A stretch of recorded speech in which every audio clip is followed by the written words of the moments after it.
আফগানিস্তানের ৪ নম্বর ব্যাটসম্যান নাসির খান মারুফ খিলকে wicket keeper Farid হাসানের catch বানিয়ে শুরু করেছিলেন ইকবাল হোসেন ইমন। বাংলাদেশের পেসার ইকবাল ২০২৪ অনূর্ধ্ব-১৯ এশিয়া কাপে নিজের শেষ শিকারটিও করলেন একই কায়দায়। ফাইনালে ভারতের ৭ নম্বর ব্যাটসম্যান পাঙ্গালিয়াকে ফরিদের গ্লাভসবন্দি করে পেয়ে গেলেন টুর্নামেন্টে নিজের ১৩তম উইকেট। আর এই উইকেটটি টুর্নামেন্টের সর্বোচ্চ উইকেট শিকারী বানিয়ে দিয়েছে এই ডানহাতি পেসারকে। সতীর্থ আল ফাহাদকে টপকে সর্বোচ্চ উইকেট শিকারী হয়ে যাওয়া ইকবাল পেয়েছেন ফাইনাল ও টুর্নামেন্টের সেরা খেলোয়াড়ের স্বীকৃতিও। শুধু ইকবালই নন, বাংলাদেশের দ্বিতীয় যুব এশিয়া কাপ জয়ে নায়কের অভাব নেই। অধিনায়ক আজিজুল হাকিম তামিম তো নেতৃত্ব দিয়েছেন সামনে থেকেই।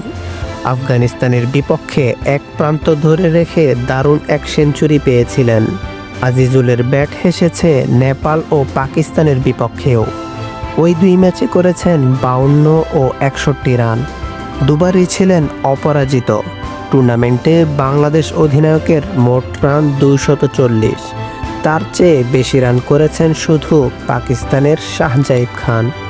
ব্যাটিংয়ে আলো ছড়ানো আজিজুল নিজের অলরাউন্ডার সত্তার পরিচয় রেখেছেন ফাইনালে।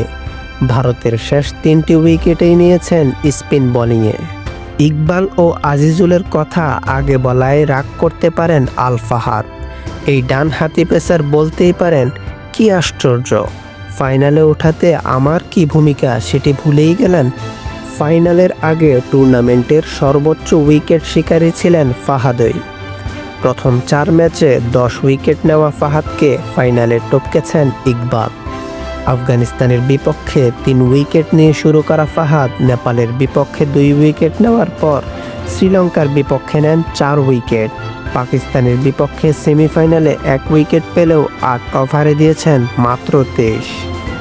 বাংলাদেশের আরেক পেসার রিজান হোসেন পুরো টুর্নামেন্টে সব মিলিয়ে নিয়েছেন ৬ উইকেট। ফাইনালে দলের সর্বোচ্চ ইনিংসটাও তার হাত ধরে এসেছে, করেছেন ৪৭ রান। তার চেয়ে ১ উইকেট কম নিয়েছেন ৩ ম্যাচ খেলা মারুফ মৃধা।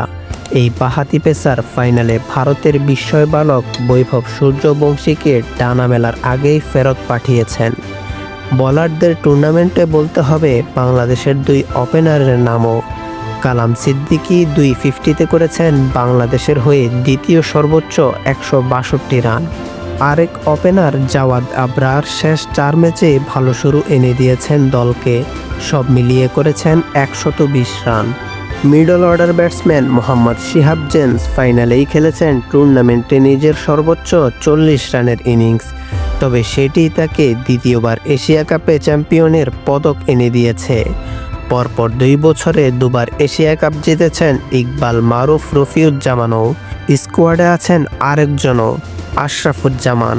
টানা ২টি এশিয়া কাপ জয়ী দলে থাকলেও গতবারের মতো এবারও একটি ম্যাচও খেলার সুযোগ হয়নি তার। ক্রিকেটের সব খবরাখবর পেতে আমাদের চ্যানেলটি সাবস্ক্রাইব করুন। আপনার ভালো লাগা খারাপ লাগা আমাদের সাথে শেয়ার করতে অবশ্যই ভুলবেন না। আপনার গুরুত্বপূর্ণ ফিডব্যাক আমাদের পথ চলাকে সুগম করবে। ধন্যবাদ।